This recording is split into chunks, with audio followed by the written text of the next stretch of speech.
You know, this will be the last slither of a window that Americans, Europeans, anybody in the Western world and Middle Eastern world has before this gets bad.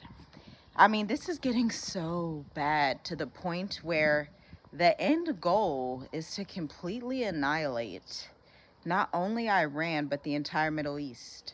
Meaning, Dubai will not recover. Saudi Arabia will not recover. These nations that had spent a great deal of their history, quite honestly, enslaving, pillaging the African continent for thousands of years before the transatlantic slave trade, they're not untouchable.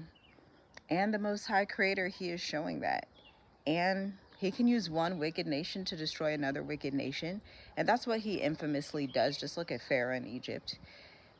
Just look at ancient Persia, which is Iran today. Just look at the Philistines and the other giant races of people in the ancient Israelite Bible.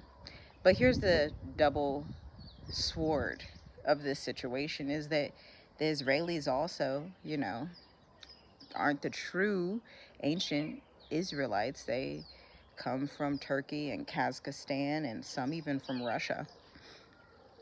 And so what we're seeing is something more than a new world order. I mean, I just listened to this class from this guy. I believe he's Chinese. I'll try to link it below because it was so eye-opening. And he was talking about how China is somewhat neutral in this from his position, from what he sees. This is not an American mindset. This is not a mindset you've ever heard before. He says he believes that China is neutral. And that as a Chinese person, most Chinese people are neutral on this topic because they understand that on the flip side, on one side, if Iran continues this and closes the Strait of Hormuz, which they already announced just a couple of minutes ago that they did, that oil that used to flow to China and the entire Middle East is done. But see, Iran doing that just a couple of minutes ago means the end of the Middle East. Now, the Middle East is a very sensitive place because it's also a desert, okay? And so you also have to vie with water and production of water and how easily it is to get access to water. And Dubai's population is 90% expatriates. 90% of the people that live in Dubai are expats. They are not local United Arab Emirates citizens. They are people who came there because they want lower taxes and they want the luxury and they want the aesthetic. But the aesthetic is not coming back, especially as this war continues. And this war is not going to go backwards. It's not at any point in time going to just pause and a switch is going to flip. My husband and I were talking about this earlier with C-19 during that era. December you saw the Wuhan in China. January, they were talking about, oh, it could come to the States. February, it was already on lockdown. March, you were on lockdown, all those sorts of things. Now, this is the same situation, but it's accelerating. So we just accelerated the lockdown to just 48 hours ago because the lockdown currently is a lockdown of the Middle East, which is rightfully being publicized because it's dangerous, because Iran also just sent more airstrikes into Saudi Arabia, a whole lot. They're pounding Israel right now. Israel's also sending airstrikes back into Iran. And so the Middle East, functionally as a region, is done. Okay, so that leaves you with the continent of Africa. But see, here's the thing. With the Middle East being done before this even gets started, just think about the lack of water in the region. A lot of countries in the Middle East, especially Iran, already used up 75% of their capacity of water, which means they don't have a lot of leeway for mistakes. They don't have a lot of leeway for hunger, for thirst, for resources being wasted. America knows that, and America's end game is to totally annihilate Iran the way it has been done to Palestine. Okay, and so Israel's hoping in America that they're going to get out of this and just build the new Dubai in Israel, I guess. But the end scenario, those who lead with the sword, as the scriptures say, must be killed by the sword. Those who reap what they sow, they're about to reap what they sow big time. And this is why the remnant of the United States people, the UK people, the diaspora that's around the world, the small amount of people that have the brain and the hearing to hear what's being stated and to understand and discern what's happening and paying attention, not just looking at whatever, I don't know what stuff is out there today. The Super Bowl passed. I don't know what people are even looking at today. But the people that can hear and understand what's happening, you want to leave right now, because this could be your last slither of time. Meaning, if you need to just pause on selling your house, if you need to pause and just rearrange some things, whatever you need to sell, do that today. Get to the continent of Africa, because it's the last safe haven. And as this war continues, the war is going to become less about oil and more about water.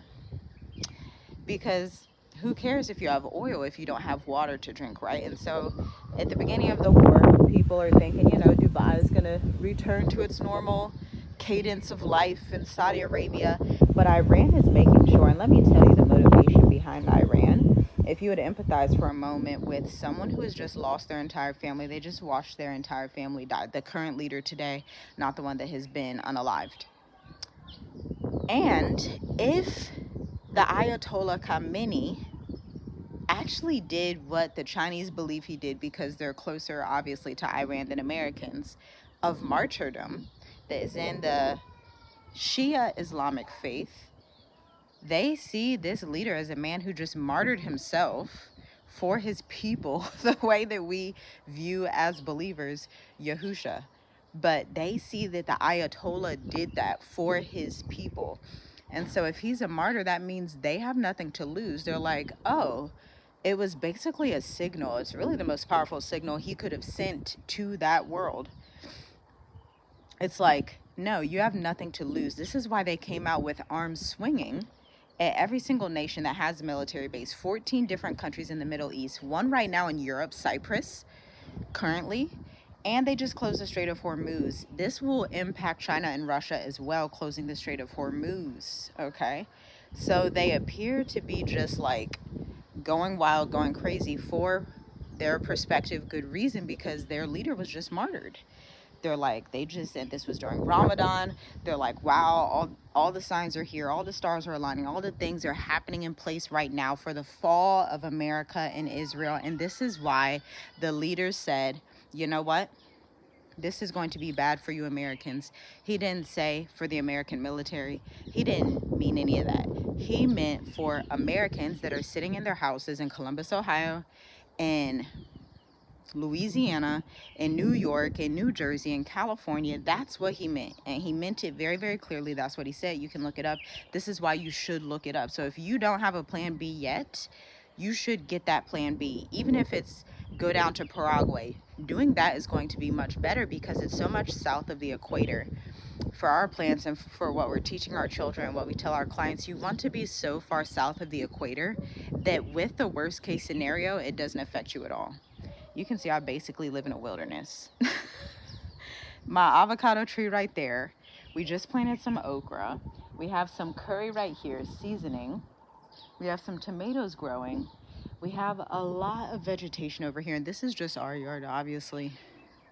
We have lots of stuff growing because we live on an island. Islands are very, very fertile. Most people don't understand that because most people have never lived on an island.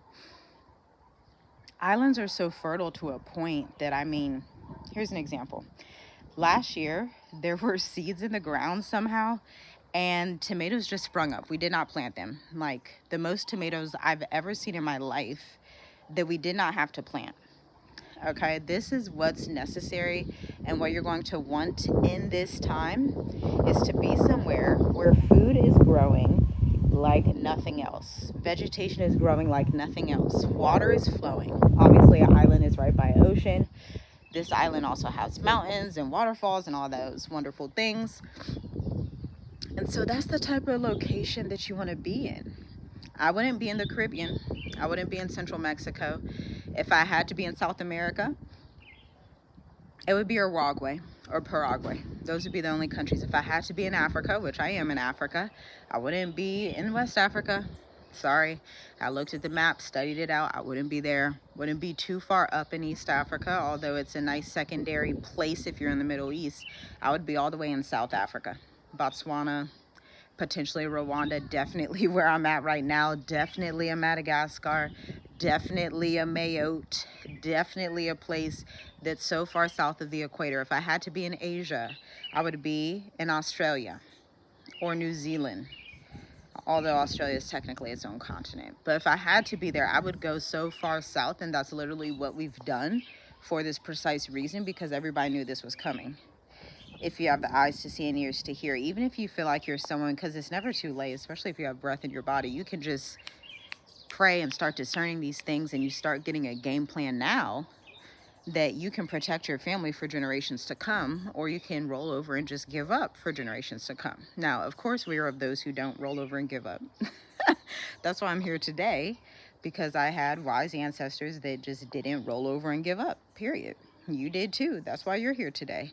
And so you should tap into some of that, because I'm telling you, I studied it out from both sides because I really wanted to know both sides. I want to understand it from both perspectives. I know the American perspective because I've grown up in America, obviously, but I wanted to understand the Chinese perspective, the Iranian perspective, the African perspective, this perspective, that perspective. But the one perspective that matters most is the judgment of the Most High, because he will wipe these places clean in 1 hour, and he doesn't even have to like bend down and do anything. He is causing the nations to confuse themselves, to fight against each other, and to just dismantle themselves in utter confusion. Because what also happens, unfortunately, I don't know if the Americans have thought this out this far, or if they're hoping something different.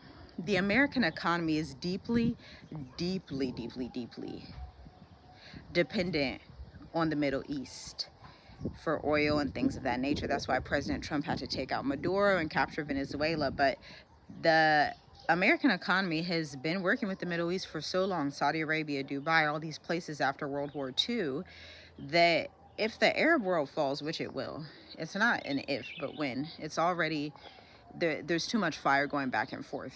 And when I say fall, I mean, yes, you may still see buildings and relics of the old wonderful past of Dubai and Saudi Arabia. But I mean, like, water hits zero, food hits zero, like your economy crashes, your currency dwindles down.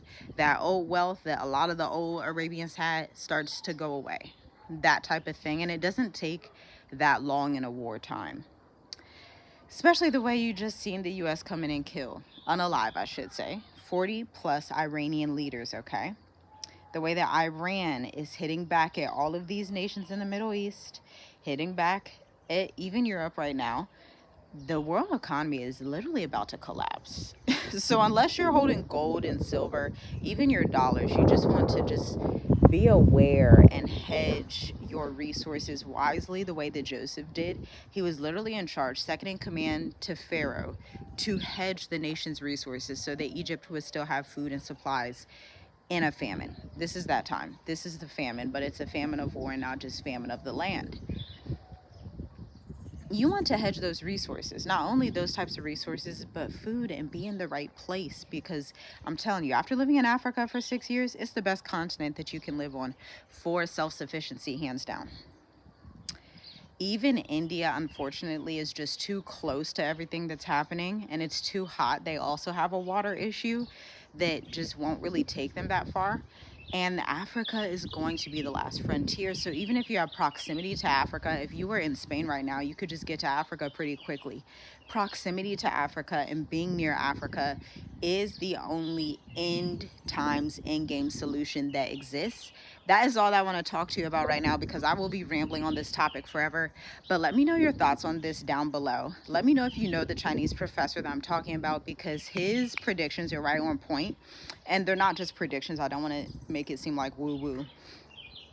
He's a historian. He looks at geopolitics and history and economies and everything that's happening and has happened. And he understands deeply these things that are happening in the world. And that's what y'all should be doing. That's what I'm doing. That's what you should be doing. Everybody needs to understand the reality with biblical prophecy so that you will be blessed at the end of this, because for a lot of people, this will be an opportunity. It just won't be the opportunity for America, Israel, and the Middle East. Shalom, shalom. I'll see you in the next video.